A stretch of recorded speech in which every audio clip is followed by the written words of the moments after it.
Welcome to the Mindful Movement Podcast, everybody. I'm Les Raymond, your host. Thanks for joining me today.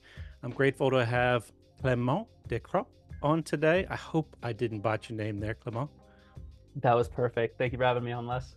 Yeah, thank you for joining me. You have a new book out called The Idea Space, The Science of Awakening Your Non-Self. Seems right up my alley. So happy to have you on to expand on some of the ideas within the idea space. Yeah, no, I'm excited to talk about it. I feel like it's been a good time.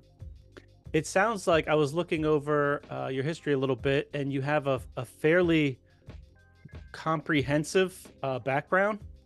Um, it sounds like you've created a lot of patents, you've written a book, you've done a lot of different work in like the tech industry. Um, can you give us a little background on where you're coming from that led you to write this book? Yeah, of course. Um, as the name probably suggests, was born not in the United States, so born in Belgium, then moved to Spain, and then moved here. Went to a small school with 20 people until eighth grade, then went to high school with like 700 people, and then went to college with like 10,000 people. So it was like exponential increase. I studied mechanical engineering in college at Penn State because I wanted to know how the world worked on a fundamental level. And then from there, went right into work at IBM to do some consulting. And when I was at IBM, you get a little burnt out from doing the corporate gig after a couple of years. So I thought, you know what? There was a guy I listened to called Naval Ravikant, who's the founder of AngelList. And he had a good quote where it's like, you got to do something that'll make you money while you sleep so that you can free your time. And so I was all about freeing my time. And I was like, I can code, not the best coder, but I read a lot. Maybe I can write a book. And so I was like, let's write an outline and write a book. And so I went on a 2 year sabbatical, wrote a book, released some cards related to the book, and kind of just let it wings fly and just kind of going with the moment, going with the movement at this point. Gotcha. And why this topic? Why the topic around awakening the non-self? Or I guess we're going to get into the idea around consciousness a little bit. Yeah, so I don't know if you can tell, but I'm a bit of a nerd. So I like to read kind of textbooks for fun in the morning. I think that's a good way to keep the mind sharp. And so I think my fascination for math and physics was always strong. And I always I started picking up a large interest in meditation and mindfulness. I thought it was such a powerful tool, and for how good modern science was in physics, especially, it had yet to provide a sustainable model for the mind. And so that was kind of the inspiration for the book. Kind of like, okay, let's see where it goes. You kind of just have the two words idea space when you start writing, and then you're like, all right, I have no idea what I'm going to write now. And I think for me, the kind of guardrails was to write about things that had withstood the test of time. So for me, that was math, history, and physics. And then the idea space became kind of like the silver lining between all three of them. Okay. So how would you define I love the phrase, the idea space, by the way, but how would you define what the idea space is? Yeah, great question. So the idea space is a mental model for your mind based on physics. So you're right, everyone has their own idea space. It's unique to you. It consists of your thoughts, emotions, sensations, perceptions, and the empty set. And your idea space has two key properties in that it is uncountable, which means it's impermanent. It's always changing from moment to moment. And it has zero measure, which means it looks like nothing. And we can do a quick test for zero measure. So it's like hold something in your hand, like your phone, or for me, I'm holding my AirPod case. Clearly, you can see it, you can feel it. But if you close your eyes and bring to mind a mental image of whatever it is you're holding, you'll clearly see a picture of, for me, the headphone case. But then I can ask you less, like, hey, do you see the mental image that's in my mind? You'll probably say no, right? So that goes for all your idea space, right? All your thoughts, emotions, sensations, and perceptions is hidden from the outside world. And that's And what you're so, referring to as zero measure, that it's not, um, you can't borrow someone else's perception. yeah, exactly. You can't measure it. Like if I got a ruler and I try to measure whatever you're thinking, I'd get nothing, right? It would just look like nothing. And that's kind of the conundrum we're faced as humans. Just like, how do we share what's in here with other people? Okay. Well, does that depend on the tool? So maybe it's just not a ruler. I mean, are there like functional MRIs that could kind of get an idea of what someone's thinking? Or I don't know if that's in existence yet. But even if it Yeah. isn't, but it could be eventually, um does that like put a dagger in the zero measure concept, or is it just like this is a not a set in stone, it's more of a scaffolding to work from so that you could create like practical behaviors or actions based on a structure, like a thought structure? Yeah, I love where you're headed with this. So I think fMRIs are great because they give us a good kind of light show of what's going on in the brain. It's not perfect, but it's good for a tool. Like it's a good tool. And I think in the near future, with the way that AI is headed, I think we'll be able to get a nice little projection of everything we're thinking.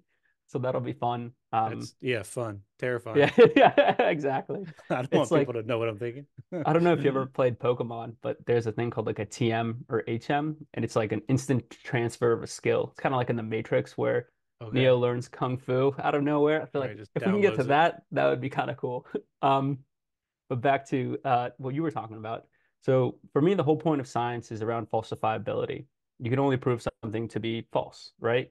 And so you put forward a hypothesis, and then you gather data to test your hypothesis, and you either reject or fail to reject. If you reject, that's saying that it's false. Fail to reject is saying, hey, I looked at it from a lot of different angles, and it's not wrong, but we can't, but it's not right, right? You can never prove something to be true. And so with the zero measure, it's exactly what you said. It's going to be wrong in the future, like all scientific theories are. Like Hmm. gravity was proved, quote unquote, wrong by Einstein by saying that it's the curvature of space-time that causes gravity. And so in a similar way to this, the idea space as zero measure is kind of a hypothesis put forth so that we can better understand and talk about our mind in a way that's accepted by science so that we can approach these mindfulness techniques without the usual mysticism associated with it. So I think that's kind of like the goal of the book to make mindfulness and meditation not as woo-woo as it may be today in some circles. Okay. Well, I'll be a nice wall to push up against because I embrace the woo woo. Let's. I I like want it too. to. Don't worry. I'm on the same page. It's fun. Clement, I want to back up. You mentioned a word when describing the idea space, empty set. Can I back up? What do you refer? What are you referring to with that? Yeah. So I think a great way to gather the empty, to understand what the empty set is imagine you have a table and you're describing what an apple is, right?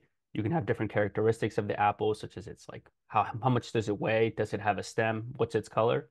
And let's say that when you're going through the table, you realize that a value is missing. You're like, oh, no one noted what the color was. There's not anything there. There's nothing there. That's the empty set. And so we can translate the empty set to our mind, and it's just kind of like emptiness of thoughts. Sometimes when you meditate, you'll be listening to the birds around you, and you won't really have any thoughts in that moment. And so the empty set in the mind is kind of like beginner's mind. You're able to kind of have your idea space that you have or your current mental state kind of vanish for a moment. But Experience without interpretation. exactly, one nen, sometimes they call it in Zen. And when that happens, it's very blissful. It feels really good. But the mind is a fickle beast, and as soon as you get no thoughts, the mind is like, wait, here's some more thoughts. And Gotcha. then you kind of get it back into it. And it's like the whole saying of short moments many times. Where do you think those thoughts that we have, or ideas for that matter, arise from? Oh man, if I knew the answer to this, I feel like I'd be the world's not even richest person, just like the wisest person. I feel like that's such a hard question. It's like it's weird because everything you see is in the past because it takes time for light to go from point A to point B. So like you're seeing how the sun was 8 minutes ago because it took 8 minutes for light from the sun to reach you.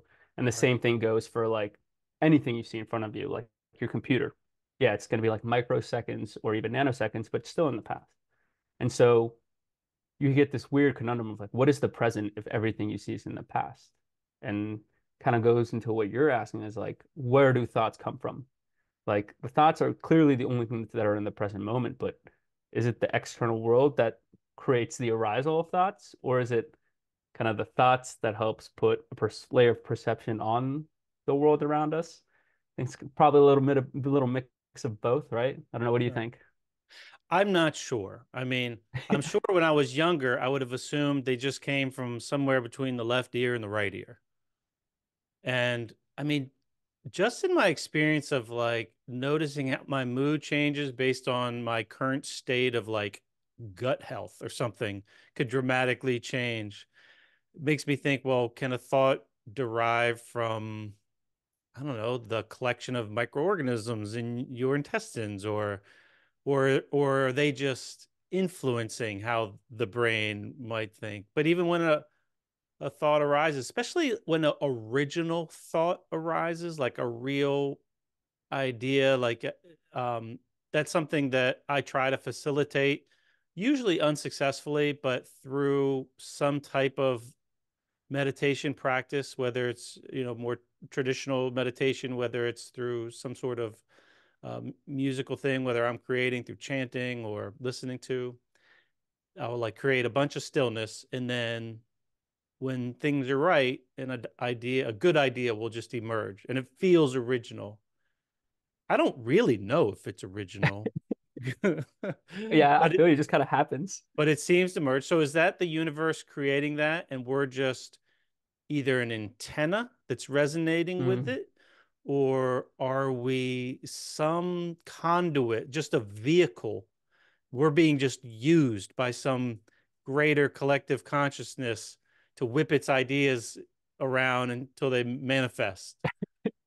Yeah, I think it's kind of like a double-edged sword. And it really hits on the idea of free will, right? And on one hand, you have geneticist Robert Plowman who says DNA are just a bunch of dumb molecules who follow the laws of chemistry. And then you can do the same thing with like cells. They're just dumb cells that follow the laws of biology. And then we're basically the amalgamation of all these things. So does that make us just dumb humans that follow the laws of the universe? So that's like one hand of the equation. And then the other hand is like, okay, we clearly have this experience in front of us, and we're clearly able to kind of witness what is happening in front of us. And if every moment in life is a choice point, then we have free will all the time. And so I talk about this in the book a little bit, this concept of clopen, where something is simultaneously true and false at the same time, or when two opposing ideas are simultaneously true. For example, like, have you ever seen the picture of the dress online? I'm not sure. I don't think so. Okay, check it out after this. It's basically a black and blue dress, but for some people it looks white and gold. But in both instances, it's the same dress. So I think that's a good example of clopen because it's the same thing. Two people are looking at it, but it looks completely different. And so same thing with free will, right? We simultaneously have free will and we don't have free will, which I know Rick Rubin talks about this a lot, being the antenna for the receiving things. And I think that's right. But at the same time, you, in quotes, kind of have the ability to create how the world is around you. The ability to create, I mean, like by the way that you choose to see things, like the interpretation or the judgments that you're layering on top. Yeah, a mix of that and then your actions, right? Just because the mind is connected to the body and But your can you body, have an action that's not influenced by the collective momentum of all the moments that you've had leading up to that? I And don't if think so. so, wouldn't that lend itself to there isn't really free will?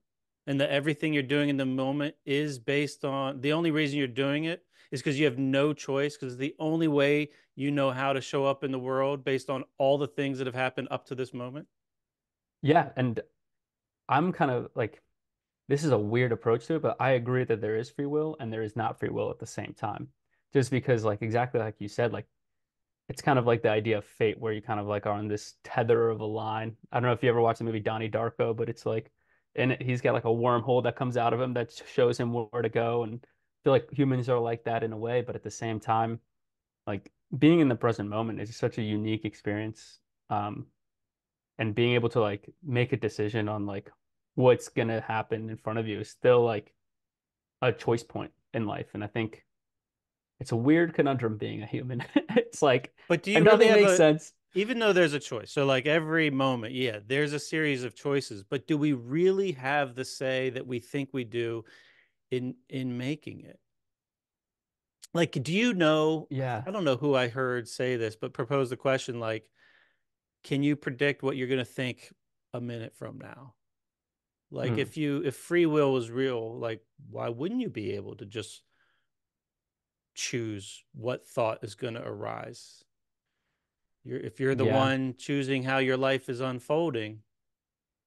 I feel like you could choose like a type of thought that you could have. Like, I'm going to be thinking about bananas in 1 minute from now, and then just like focus on thinking about bananas You until could then. force But it. it's, yeah, you could force it, but it's not going to be like the exact thought that Yeah. you want around the bananas. Yeah. And Um, maybe they are both true somehow. Maybe we're just looking at it. We're looking at that question through very limited tool set. I mean, sometimes I think about our sensory instruments, the way that we gather in information. And first of all, we think it's just like the basic five senses or whatever, but we don't know what kind of information we're taking in that we're unaware of. And I alluded to microorganisms earlier. Like it might be their world and we're living in it because there's more of them than us. And how much are they taking in? And they're not telling us about it. It's just part of us and it's information that comes in. But like even sight, we see this sliver of visible light and we think reality is all the things that we see. But even if you look outside elsewhere in the animal kingdom, like I remember I used to, as a teenager, I had a pet ball python.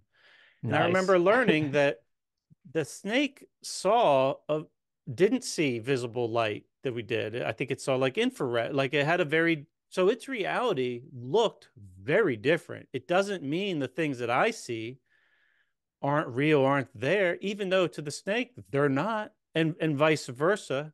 So it's like we're approaching this question of trying to understand consciousness, one from within it. So it's like a fish trying to understand water, maybe, but also it's like we're limited. We think that the tools that we have to perceive the information is like the legit best tools, and they might be like pathetic tools, and they're just the tools that we evolve with to survive based on what our needs were at the time.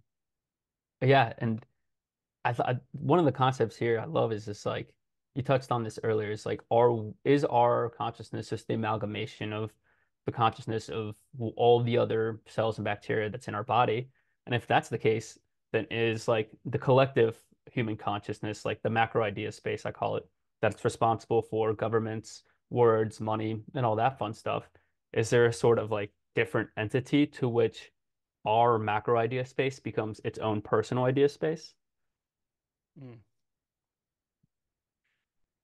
good question. Yeah. It's funny. I heard somebody talking about like trying to define life and how if somebody was defining life from as an outside observer, like from outer space or whatever, and looking at Earth, they may look at it very different. Like if they're not looking through just visible light and they're seeing in whatever waves, radio, gamma, whatever parts of the electromagnetic spectrum, the movement might look very different, and where things begin and where things end will be not one, they could be totally blurry, but they could be very different endpoints. Like if you were measuring where I begin, me, and I'm standing next to a tree. Well, if you're measuring and you're just looking at atomic particles and the carbon atoms in me are instantly being exchanged with the carbon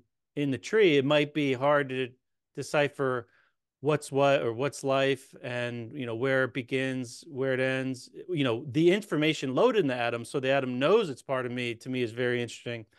But also, the person mentioned that outside observer might look at Earth and think life is like the cities, and they Mm. wake up at night because you see the lights come on from afar, and it's like, oh, look at these organisms.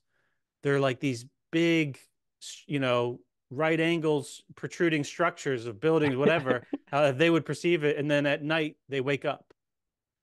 Yeah. There's a good quote by Richard Feynman, who's a physicist, and it's whenever when he's describing like what is physics, right? He's like he asks the simple question like what is a chair? And when you zoom in on the chair, part of the atoms are chair, part of the atoms are paint on the chair, part of the atoms are dust that fall on top of the chair. So to say what a chair is very specifically is it's really hard, right? So we deal in terms of approximations and idealizations. And I think in a similar way, you and I, if we did the same little sort of experiment, I would see less from here. But then I zoom in, I see molecules. I zoom in, I see cells, right? And if I zoom out, then you become kind of your house, a dot. But at all these different layers, it's hard to pinpoint where you start and where you end. Um, and so I think this goes an idea that's being into meditation and mindfulness is the illusion of self, right? And that's the whole idea of non-self, where I, your name, is just an approximation you use to idealize everything that's happening around you in the present moment. And I think that's really helpful for people just because we attach a lot to I. Like, Mm. I should do this, I should do that, or I'm sad, I'm happy. And whenever you attach, you're just bound to suffer because it's like those objects are impermanent. They're always changing. And when you try to grab something that's changing like water, it's not going to work out very well and could lead to some suffering. Yeah, that's interesting point you make. You know, the suffering that we create out of thin air because of the weight we put on the word I and the meaning to it. And you know, you were mentioning the chair, like when you look closely, another thing that kind of boggles my mind when I get lost and thought about this is if you keep looking closer to the atomic level, and I don't know how accurate we measure this stuff, but the stuff I've read about it is that, you know, the atom is mostly full of nothing with little pieces. And then if you look closer at those pieces, whether they're electrons, and you zoom in far enough, they're pretty much full of nothing also, except for little tiny pieces. And then it keeps going. So it's like we create so much of a map of the universe in our mind, whatever, when ultimately most of what exists seems to be mostly nothing. Yeah. And like in space, in the big space, the universe is mostly flat. And when I say flat, it's like flat in the 3D sense, where if I draw two straight lines, they're going to be parallel from each other. But there are little pockets where the curvature changes. So, like around a galaxy, it'll become spherical. And this is akin to putting a bowling ball on a trampoline. When you put a bowling ball on the trampoline dips. And then I can put marbles around the bowling ball, and they will gravitate around the bowling ball, right? And the same thing happens in space-time. You have a star or a black hole that's massive that dips the curvature of space-time, and then everything gravitates around it. And so in this instance, two parallel lines will eventually converge, right? They'll start parallel and then they'll get closer to that point. And so, Because gravity brings them together. yep. And so that's kind of go back to what I touched on earlier, where it's like gravity's not real. It's an illusion caused by the curvature of space-time. In the same way that like it's a useful theory, gravity. It helps us launch rockets, makes our cars work and everything. But it's not an end-all be-all truth. And It I keeps think me out of the NBA though, man. yeah, oh man, you're telling me I love. I wish I could be in the NBA. Or do you have a favorite? Are you a basketball fan? I mean, I like sports in general, but I feel you. it's like I've always felt like gravity's got the best of me when I try to play basketball. Oh yeah, you try to jump and then sometimes you just land, twist an ankle, it'll just hurt. Um, Um, Sorry to but yeah, yeah, no, derail no, you that was there. perfect. I think like the last thing I wanted to touch on was like the idea that you said was like mostly vast empty space, where everything in space is flat for that reason, just because there's not much matter there, and everything is just being pulled apart by dark energy that's just responsible for the continuous expansion of space at every point in time. Does Yeah, space do is weird. scientists really understand what dark energy is yet, or No, so that's like one of the biggest enigmas in the world. So the universe is made up of around 65% dark energy, 20% dark matter, and then the rest is baryonic matter, which are just your atoms, your light, all the things in the standard model. Um, Wait, dark my, matter and dark yeah, energy are separate? So yes. you could add those together and say that's making up 85% of the universe, or Yeah, so the whole idea there is like E equals mc squared. So energy equals mass times the speed of light squared. So if you have something that weighs 80 kilograms, you can convert it to pure energy. And if you were able to convert it to pure energy by, let's say, combining it with its anti-self, right? An antiparticle is the same thing as a particle, except it has the opposite charge. When a particle and antiparticle come together, they annihilate, creating pure energy. So if you have like an 80 kilogram person and an 80 kilogram anti-person and they collide perfectly, it would release 160 times the speed of light squared, which is 186,000 miles per second amount of energy. Hmm.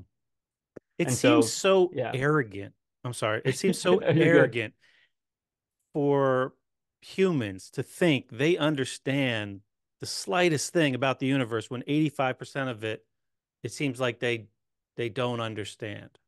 Yeah, it's a big question mark. And it's weird too, because like for me, it's like you're always looking in the past, right? That's like something I think about way more than I should. And so you get this question, it's like, if I'm always looking in the past, then what's the farthest that I can see? Right? If I'm always looking in the past, then the farthest that you can see has to be the beginning of time itself, right? And so that's where you get the idea of like the Big Bang coming in. And when you have the James Webb telescope coming up to go look at the earliest skies, you're looking at some of the earliest stars because you're looking back in time. And by looking back in space, you're looking back in time. And then going back to what you were saying earlier about like the antenna and the telescope, right? If your observable universe is a giant sphere centered on you, right? And your edge of your observable universe is the beginning of time itself.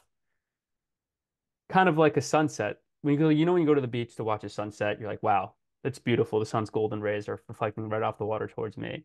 But then your friend's right next to you and goes, no, you idiot. The sun's golden rays are reflecting off the water right towards me, right? Okay, And the gotcha. reason that happens is because you're both at the center of your own observable universe. So in that giant sphere, that edge is also hitting you uniquely, right? So in a way, you become the antenna for your own beginning of the universe. This is someone else has their own antenna for their own beginning of the universe. That's kind of abstract, I know, but is that you putting up what I'm putting down? Yeah, yeah, I'm picking up. I don't know what to do with that, but it's fascinating for sure. Yeah, neither do I. Just like that's what I think about all the time. And like you combine that with the fact that you don't know where you start and where you end, and you just like get this super weird, wacky thing that we call life. Yeah. The Big Bang is an interesting theory. I'm not I don't buy it quite yet. The idea that I know that they say, well, when they look out there, everything seems to be moving away from each other, everything else, and at a increasing rate from I think, and they Yep. extrapolate that backwards and say that means everything started from a dot or whatever. But it's like everything coming from nothing for no reason is a tough sell to me. Like I could maybe wrap my head of I think I've heard it as the oscillating theory where there is a finite amount of energy that's collapses on itself and repeatedly expands and then when it hits a tipping point where it can't hold itself it falls back and boom and it's like a repeating big bang. I could maybe understand that because I could like visualize the beginning or end or the fact that there isn't one. But the coming from nothing is it's like something was before something created that. That's Yeah. a tough one for me. And you know, I'm fascinated when I hear people tie that to religious concepts or godlike concepts because there, there is implied that there is intelligence of some sort. So, like, well, where is that? And these are circular conversations, but at the very least, they're very interesting. How do we use? So, my take is that your book is trying to take some of these ideas and making them useful. So, like, given the fact that we, we look at the world from this our own beginning in every moment because the sun's shining towards us, how do we reduce suffering per se or live in a way that aligns with something that we care about, value? Yeah, great question. And that's kind of the crux of the book, and it's kind of the climax towards the end where it's the whole point of this is just to understand the difference between objective realities and imagined realities. Um, and it's kind of what I talked about earlier. An imagined reality is a creation of a macro idea space, a collection of humans talking and just creating a fictitious intersubjective reality, right? Something that's what Yuval Harari calls it. So, for example, words. Words aren't necessarily real. We use them so that we can describe what's going on in our heads, right? So, for at one point in time, Latin didn't exist. Then Latin was the main. Everybody loved Latin, and now Latin's kind of a dead language in its own right. In a similar way, English wasn't used. Now it's being used, and there'll come a time where it won't be used anymore.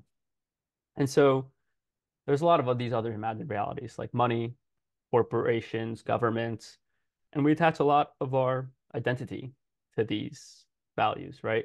For instance, like you may be like, oh, this is my job, this is who I am, and a lot of your identity is attached to that. And the conundrum with all of it is that it's always changing, right? And so when you attach to something and it's changing, again, going back to the same thing, understanding that the world is impermanent, you're bound to suffer if you attach to something that's changing.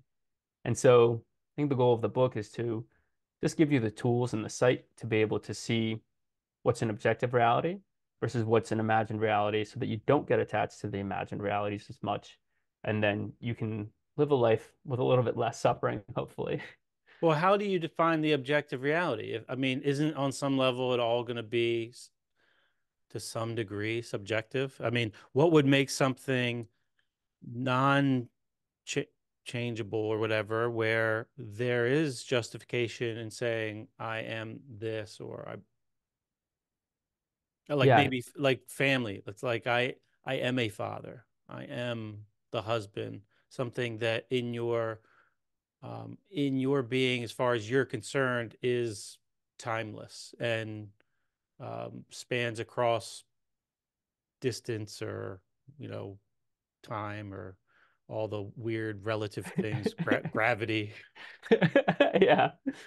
No, I totally agree. I think they're definitely, like you said, fatherhood, relationships, those are very like objective things. Like you feel them. Same thing with like water, river, just like mountains. Those are just like objective things that exist. And those too are impermanent, right? I think the whole world is constantly changing due to dark energy. And in our mind is always evolving due to whatever makes our mind always go. Um, so I think it's that same idea. Even if you attach yourself to the objective realities, you're bound to suffer just because they're going to change. I know one of my professors in school once said, being a parent is the constant act of letting go, right? Just because you have a kid, they start growing up, you start investing all your time and energy into them. Then, you know what? Snap of a finger, they got to go to college. And then you slowly have to kind of let them be them. And it's hard. And I think that goes back to that attachment to the idea of who they are and who you want them to be and everything, and trying to let that go. So, what strategies do you have personally? Have you like integrated in your life to help you with some of these concepts? Yeah, I think a big one is just like always returning back to the sight, touch, sensation, or whatever is present in the moment. Um, I think a lot of times we get lost in our thoughts, which is totally okay. That's part of what being human is. But just like going back to the breath is such a simple technique that's so useful for just breathing and just quieting down the monkey mind, as they call it. Um, so I think that's been great for me. And then also working out, I think is great just because the mind and body are definitely connected. And I think when you're able to take when you're stressed in your mind, it'll show in your body. And so if you're able to kind of de-stress your body through yoga or just lifting, running, playing basketball, even, you're able to de-stress your mind in a similar way. So I think those are like the main techniques I use. Yeah, I think exercise is probably underutilized as like a stress management tool. And a lot of people are stressed out and they don't realize that. In my, I run a gym, so I'm biased, but I feel like it's the a more easy, or I wouldn't say inviting, but it's a simpler on ramp, if you will, than some of the other strategies. Like I've had people come to the gym and have had so much success. And if you ask them to like sit still for 5 minutes, it's not a chance. But they can get Yeah. so many healing benefits, not just physically, but mentally and emotional from the exercise, from the moving of the body. I mean, movement can be extremely nourishing for the mind. Yeah, and it's like that always like not freaks me out, but like catches me off guard whenever I talk to someone. I talk to them about meditation or even doing like a sensory deprivation tank where you kind of just like float there. People are like, "Oh, I can't be alone with my thoughts for an hour." I'm like, "What?"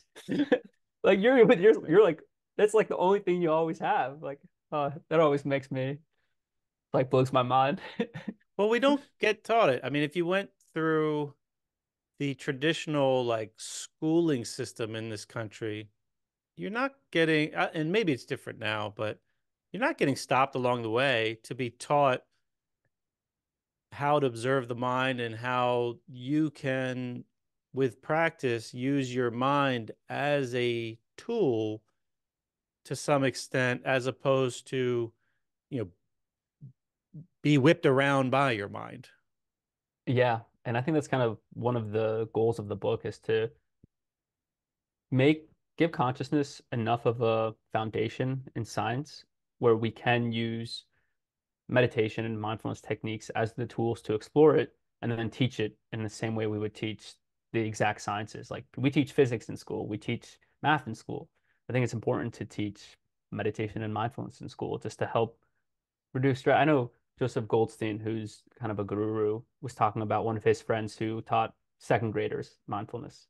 And then at the end of the day, he had them write a little note. And they were just so cute. They were just like little kids going like, "This is the best thing I've ever done in my life."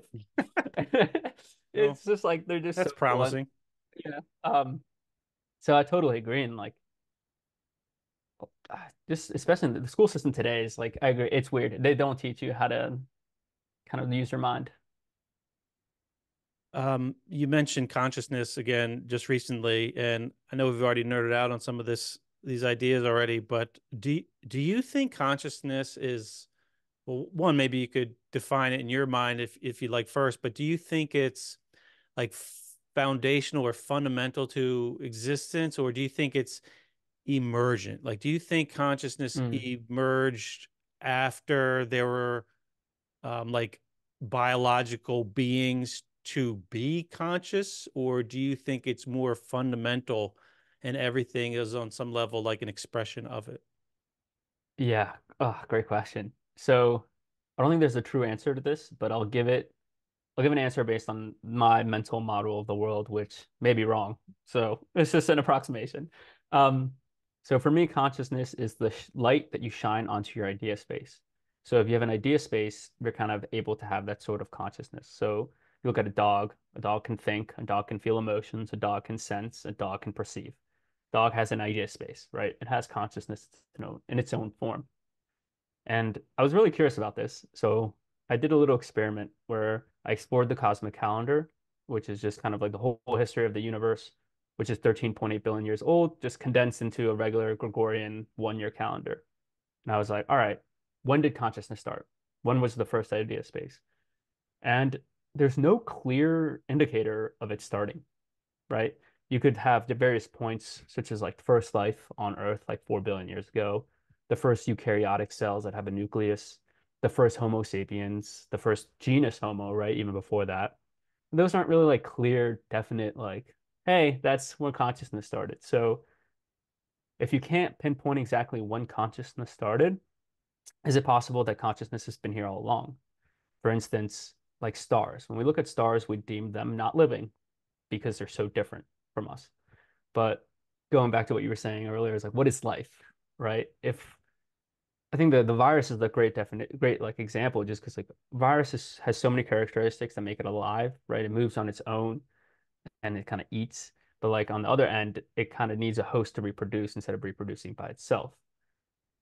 And then we have stars that are What do you mean it moves on its own?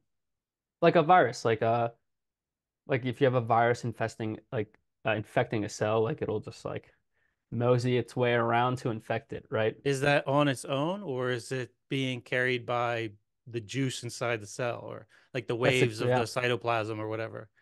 great question. That goes back to the whole free will question of like, is it the DNA that's just blindly following the rules that it's given, or is it kind of a mix of both? Hmm. And yeah, so I think like when did consciousness start? No one really knows. And I think it's like a good question to ask yourself, like what is alive and what isn't? Do you Because you'd be think surprised I mean, we know plants are alive. Do you think they could be conscious? in their own way. Yeah, because like I remember seeing a study on like nature where they played the noise of a caterpillar that eats like the plant's leaves. Hmm. And just by hearing the noise, the plant secreted the chemical that fights off the caterpillar, But is which I that was like, just a natural evolutionary pressure that is in response to an environmental stimulus? Like I've seen plants shoot leaves. We had one over here a while ago that was like it like took a 90-degree turn and shot up to catch a ledge, like to catch a leaf of another plant to grab onto. Like a, it was like, well, how does it know it's there? Like, is that a yeah. conscious thing? It's pretty, it's obviously there's intelligence put into that. Like, if that's just in response to environment, like what environmental stimulus? How does it even know it's there? Is it the light that the leaf from the other plant is giving off? Is it heat that it's giving off? Like some really low level of infrared heat or something? Or is there like another mode of communication that plants have that humans just can't even like fathom, Yeah. Are we right? just Like, total monkeys pretending like we're even getting a grip yeah, on this? And it's like there's like a whole world of stuff going on that we're just not in the loop yet. yeah. Maybe as we merge with like technologies more, we'll be brought into that loop naturally. Who knows? Maybe that's part of the process. But um, yeah, it's a really interesting question. I've um, pondered the idea of consciousness a lot myself, and I really don't have anybody in my house that cares to talk about it or is interested. So it's nice to shoot around with you, Clement. I mean, um, Yeah, this is same. this is not my typical questions on the podcast, but these are things that I do think about. And Um, I feel like everyone like thinks about it. Like nope. you have I to know be I know people that think really zero about the yeah. like not even one. I feel I like just live with once. people that think absolutely zero about these things. I feel like you have to ask yourself, what is this at least once in your life in order to like wake up from just the years of just constant, just like teach, like you're just like so ingrained into this life, right? Like for instance, like your name, like dogs when they have a name, dogs don't have a name when they're born, right? Then you like tell them their name, like your name is Spot, your name is Spot, your name is Spot, and then one day you're like, hey, I'm Spot, and you're like, yes, good job. Same thing with humans, like when you're born, you kind of just see the world for what it is, and someone's like, you're less, you're less, you're less, you're less, and then for so long you just live like I'm less. But like if you go back to the beginning, you weren't less at the beginning. You were just just a baby, just being like, what is happening? Right. So it's like, yeah, it's like life is weird, man. You got to think about it every now and then. So the flip side of the self, the I guess referred to non-self as part of the title of your book, Awakening Your Non-Self. Can you expand a little bit on what specifically you're trying to lead people to with that line? Yeah, great question. So, Alan Watts, who's another guru, has a really good quote where he says, "True self is non-self." And so, in this instance, non-self is the simple fact that your name is an idealization you use to approximate who you are. It's not really who you are.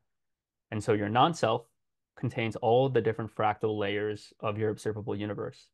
So this is great because it brings up everything we talked about. It's your observable universe is a giant sphere centered on you, and it's unique to you. So like if you're standing next to someone, they'll have a sphere, you'll have a sphere. There's a lot of overlap, but unique spheres. Second is where do you start and where do you end? It's really hard to pinpoint that. And so your non-self amalgamates everything in your observable universe that's unique to you, right? Think of that sunset hitting you and your idea space, all your thoughts, emotions, sensations, and perceptions. And the goal to awaken your non-self is to make you realize that you are so much more than your name, right? You are more than the emotions you're feeling in this moment. You have a whole world in front of you. And there's a really good Confucius quote that really captures it all, where it's everybody lives two lives. The second starts when you realize you only live one. Oh, yeah, that's awesome.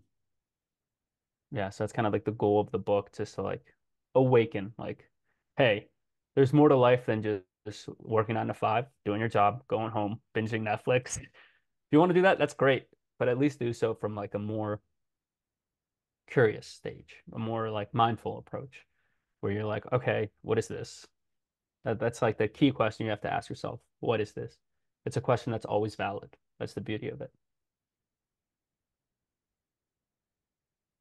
Well, this was this was action packed, man. I really appreciate you taking the time. Is there any before we wrap this up a little bit, Clement, is there any other topics you want to talk on or things that are on your horizon that you want to put out there?